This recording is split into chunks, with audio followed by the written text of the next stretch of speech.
Hi, my name is Kelly Erdman, and I am excited to be applying to be a tutor for Air Tutors, and so I'm answering the questions for the video.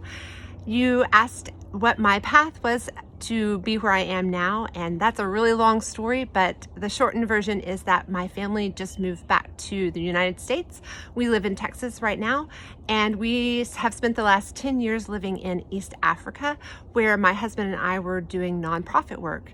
When we moved to Kampala, Uganda in 2019, I started my teaching experience at an international school called Acacia International School.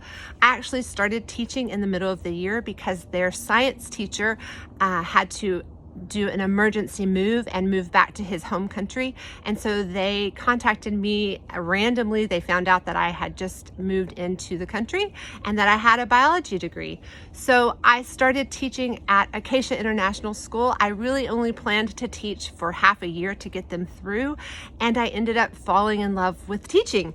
And so I taught for all 4 years, so 3.5 years that we lived in Kampala, Uganda.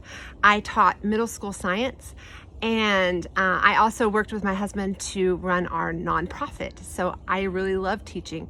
Now, Uganda had the second longest lockdown in the world, and so the schools were closed off and on for 2 years. So we spent a lot of time teaching online, which is kind of where I learned how to be a good online teacher.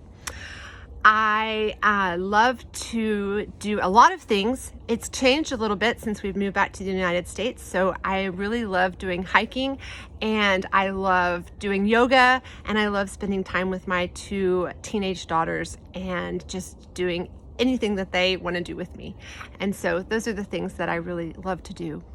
A funny story about teaching: I taught in East Africa, where you have some access to things that you don't have necessarily in other places, and I have a biology degree, and I taught science. And so one of the capstone things that we would do with the 7th grade class after they did life science was we would be able to dissect the full inside of a goat.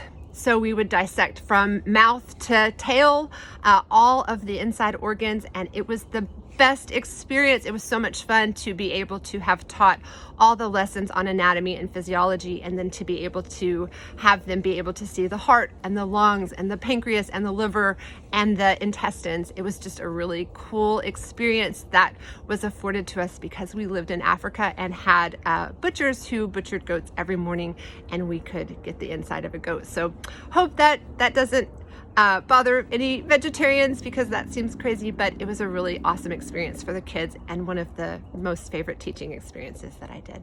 Thanks so much.